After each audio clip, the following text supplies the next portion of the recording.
मन के साथ सादर आमंत्रित करना चाहूँगा महिला विंग की राष्ट्रीय महासचिव माननीय बहन रविता बोध जी, आप सादर आमंत्रित हैं।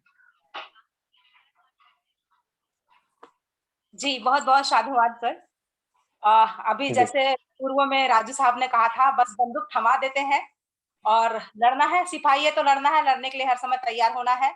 बिल्कुल अनभिज्ञ रही हूँ मैं इन चीज़ों से, लेकिन झलकारी बाई का जो नाम है, उन्हें हर कोई जानता है, खासकर बहुजन समाज, जिनके आँखों में पट्टी बाँध के झांसी की रानी को सामने लाया गया और जैसे आँखों से पट्टी खुलती है, हमें जब बहुजन का इतिहास हम जब पढ़ते हैं, तब समझ में आता है कि झलकारी बाई कौन है। तो मैं बहुत ही सम्मान के साथ आप सभी का स्वागत करती हूँ। महाकारुणी तथागत गौतम बुद्ध, परम पूज्य डॉक्टर बाबा साहब आम्बेडकर को त्रिवार नमन करते हुए समय समय पे जन्मे सभी महामानवों को मैं कोटि कोटि नमन करती हूँ। आज के जुड़े सभी वक्तागण और जितने भी श्रोतागण हैं, उन सबको मैं जय भीम नमो बुद्धाय के साथ हमारे जो संस्थापक जी, हमारे बड़े भाई भारती साहब जी, उनको मैं जय भीम नमो बुद्धाय करती हूँ। हमारे साथ बादल साहब है और सभी जो संचालक अभी जो राजू साहब जी हुए थे, इसके पहले अभी जितने भी हम वक्तागण को सुने हैं, हम खासकर बीएल कोरी जी को सुनी हूँ। बहुत सारी डिटेल्स जानकारी उन्होंने दे दिए है और चूंकि मुख्य अतिथि के रूप में मुझे कहा गया है, तो मैं कुछ शब्द रखने की जरूर कोशिश करूंगी। तो शुरुआत मैं इस प्रकार का करना चाहूंगी। जाकर रन में ललकारी थी, जाकर रन में ललकारी थी, वह तो झांसी की झलकारी थी। गोरों से लड़ना सिखा गई है, गोरों से लड़ना सिखा गई, इतिहास में झलक रही, वह भारत की ही नारी थी, वह भारत की ही नारी थी। जैसे कि आप सभी जानते हैं कि नाम तो झांसी की रानी का हुआ है और सभी को लगता है कि इतना बड़ा जो युद्ध है झांसी की रानी ने लड़ा है। और चूंकि झांसी की रानी की जो महिला नायिका थी, जिसको हम सिपाही कह सकते हैं, झलकारी देवी थी, उन्होंने सारा चीज किया है और नाम झांसी की रानी का हुआ। इसलिए हम सभी को इतिहास के पन्नों को पढ़ना चाहिए। कहा जाता है कि जो अपना इतिहास नहीं जानता, वो अपना वर्तमान भी नहीं बना सकता, अपना इतिहास नहीं बना सकता। तो हमको अपने इतिहास में जाना चाहिए और जैसे जैसे हम मान्यवर जी को जिसे पढ़े हैं, उन्होंने जितने भी समाज सुधारक हो, चाहे वो महिलाएं वीरांगना है, सारी चीजों को जो सामने लाया, बाबा साहब ने जो कोशिश की, जिनके माध्यम से आगे का जो कारवा मान्यवर जी ने कायम किया, आगे बढ़ाया, उस माध्यम से जब हम इतिहास में जाते हैं। मेरे पास एक अभी अचानक जैसे मुख्य अतिथि का नाम मेरे सामने आया और मैं समझ नहीं पाई क्या करना है, तो मेरे हाथ में एक बहुत प्यारी सी बुक लगी। बुक का नाम भी मैं आपको बता दूं, इस बुक का नाम है बहुजन महानायकों का इतिहास। इसमें छोटी छोटी जानकारी सारी चीज दी हुई है और आप सभी को जानकारी होगी कि इसके जो रचयिता है, जो लिखे हैं, आजाद साहब है जो हमारे साथ है। तो आजाद साहब जो लिखी हुई ये बुक है, छलकारी बाई कोरिन के नाम से इन्होंने बहुत अच्छी जानकारी दी है, जिसको मैं बहुत ज्यादा डिटेल में न रख के कुछ कुछ जानकारी इसमें से मैंने पॉइंट वाइज बताना चाहूंगी।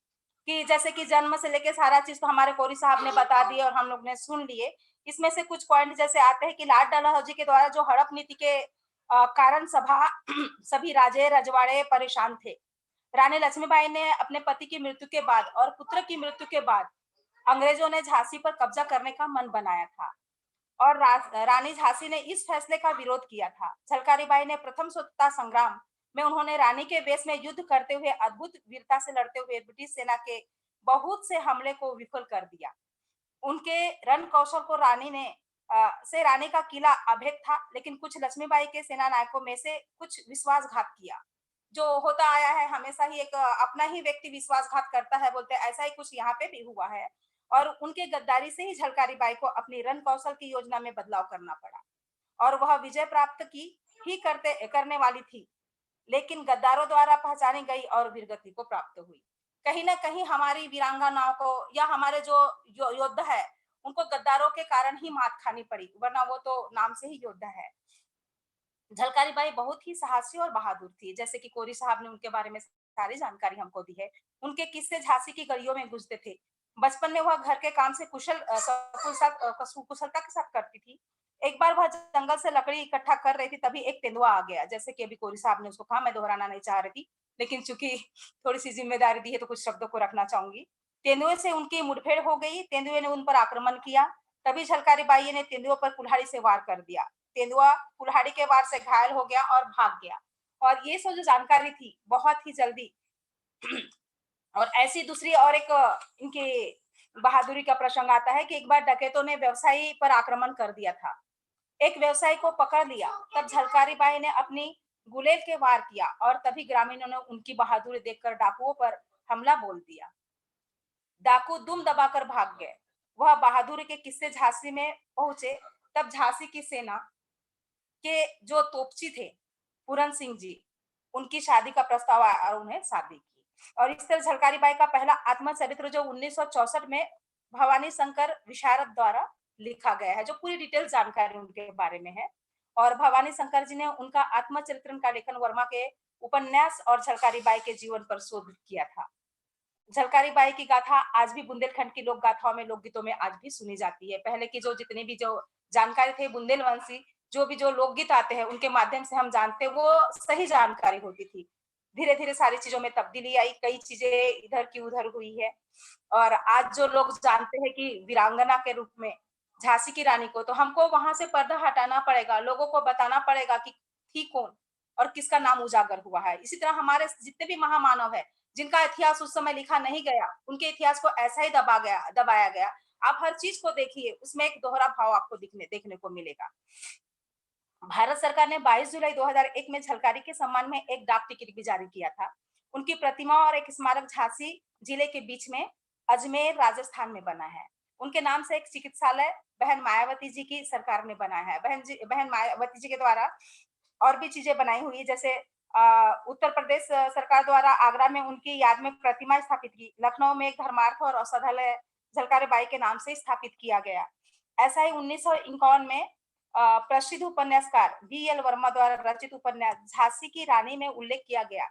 वर्मा ने अपने उपन्यास में झलकारी बाई कोरिन को लक्ष्मीबाई की प्रमुख सैनिक बताया। एक अन्य उपन्यासकार रामचंद्र हरेन द्वारा लिखा गया था। उस उपन्यास का नाम था माटी की हेरू के झलकारी बाई को वीर शहीद कहा गया। और वैसे 22 नवंबर 1830 4 अप्रैल 1857 तक जो समय है, झांसी की सेना की नियमित सेना में दलित शाखा दुर्गा दल की सेनापति थी। वे कुशलता पूर्वक वेश बदलने में माहिर थी। झलकारी बाई जो थी कुशलता पूर्वक वेश बदल लेती थी, लोग पहचानना मुश्किल कर देते थे। जिस समय वो झांसी की रानी के रूप में जब सामने आई, तो उनके अपने ही लोग जो उनको बहुत करीब से जानते थे, वो तक उनको नहीं पहचान सके। तब झलकारी बाई ने कहा था कि जब आप जो मुझे जानते हो आप नहीं पहचान सके, तो गोरे लोग मुझे क्या पहचानेंगे। और 1857 के विद्रोह के समय जनरल फिरोज के ने एक बड़ी विशाल सेना के साथ 23 मार्च 1858 को झांसी पर आक्रमण कर दिया। रानी ने वीरतापूर्वक अपने 5000 के सैन्य दल से उस विशाल सेना का सामना किया। रानी लक्ष्मीबाई कालपी से सैन्य सहायता की प्रतीक्षा कर रही थी, लेकिन तात्या टोपे के पराजय से वह महारानी सहायता रानी को प्राप्त नहीं हो पाई। अंग्रेजों द्वारा रानी की सेना के कुछ नमक हराम सरदारों ने, हर जगह ये सब आते हैं, सरदारों को अपने साथ मिला लिया, जिससे उन गद्दारों ने मुख्य दरवाजा रात्रि के समय खोल दिया, जिसमें अंग्रेज सेना झांसी में के किले में घुस गई तथा कुछ नमक हराम तोपची तथा सरकारों ने अंग्रेज सेना पर आक्रमण नहीं किया और अंग्रेज सेना से मिल गए। और रानी लक्ष्मीबाई अपनी सेना के साथ बहादुरी से लड़ रही थी। तभी झलकारी बाई ने दिमाग से एक योजना बनाई, क्योंकि योजना बनाने में माहिर थी, वो सेना नायक थी। और सेना नायक का मतलब ये होता है कि सारा जो बल रहता है, सारी जो योजनाएं रहती उनके इर्द गिर्द होती है। और इसी तरह उनका दिमाग चला और एक योजना बनाई। उन्होंने रानी को सलाह दी कि रानी किले के बाहर चली जाए, तथा झलकारी बाई रानी के वेश में किले की रक्षा में जी जान लगा दी। रानी लक्ष्मीबाई सुरक्षित किले से बाहर निकल गई तथा झलकारी बाई खुद रानी के वेश में लड़ती रही। जनरल हिरोज भी झलकारी बाई को ही रानी समझते हुए झलकारी बाई अंग्रेजी सेना पर प्रहार किए जा रही थी। उनके रण संचालन और रण कौशल की वजह से ही वह किला जीतने के करीब पहुंचने ही वाली थी, तभी पहचान ली गई। कितनी बहादुरी से हमारी झलकारी बाई लड़ी होगी कि गोरे भी उनको पहचान नहीं पाए। और अंत तक फिर वो जब अंतिम समय जब आया, उस समय वो पहचान ली गई। और जब गद्दारों द्वारा उनके नाम से पुकारा, शायद तब भी पहचान नहीं जाती, लेकिन गद्दारों की वजह से ही वो पहचानी गई और उनके नाम से पुकारा, तो वह हक्की बक्की रह गई।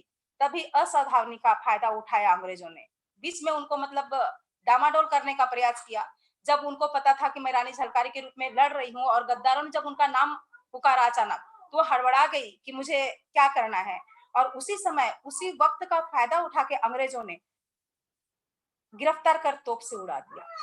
उनकी वीरता, रण कौशल को बुंदेलखंड में सालों तक याद किया गया। उनका जीवन बहादुरी, अंग्रेजों के साथ उनके लड़े युद्ध की कला को बुंदेलखंड की नहीं बल्कि पूरे भारत में हमेशा याद रखा जाएगा। लेकिन एक अनुसूचित जाति की होने के कारण यहाँ फिर हम लोग की कोई ना कोई एक वीकनेस, हम लोग की, मैंने कहा ना, हमारी बहादुरी यहाँ पे छिप जाती है अगर वो कास्ट का एक दो दाग लग जाता है। यही कारण है कि अनुसूचित जाति की होने के कारण मनुवादी इतिहासकारों ने उनके जीवन पर ईमानदारी से प्रकाश नहीं डाला। कुछ अंग्रेजी इतिहासकारों ने उनकी बहादुरी के किस्से लिखे हैं। इसलिए हमारे लोगों को सामने आना पड़ेगा और हमारे जितने महामानवों का किस्सा है जो आज धीरे धीरे धूमिल होते जा रहा है उसको उजागर करना पड़ेगा। हमारी आने वाली पीढ़ी को हमारे लोगों द्वारा किया गया जो प्रयास है, किया गया जो अभी जो वीरंगनाएं, जो माताएं हुई है, बहनें हुई है और जितने भी हमारे महामानव है उनको सामने लाना पड़ेगा ताकि हमारी पीढ़ी समझ पाए और अपने अपने होने पे, बहुजन होने पे वो गर्व कर सके कि हाँ, हम किसकी कौम है।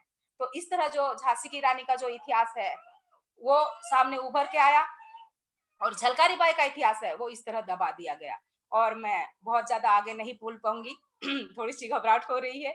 बहुत जल्दी तोप दे दी गई, मेरे पास गन दे दी गई और बोले कि वार करो, हमने यूं ही फटाफट वार कर दिए तो इस तरह का हुआ और उनके नाम से अनुसूचित जाति के लोगों का मान सम्मान होता है और आगे भी होता रहेगा। झलकारी वार्ड के नाम से गर्व से सिर ऊंचा उठ जाता है क्योंकि उनके इतिहास की जानकारी मान्यवर जी, जैसे मैंने इसके पहले और चर्चा की थी कि उनके इतिहास की जानकारी को मान्यवर काशीराम जी के वामसेक के मूवमेंट के दौरान उन्होंने उजागर किया। बहन मायावती जी की सरकार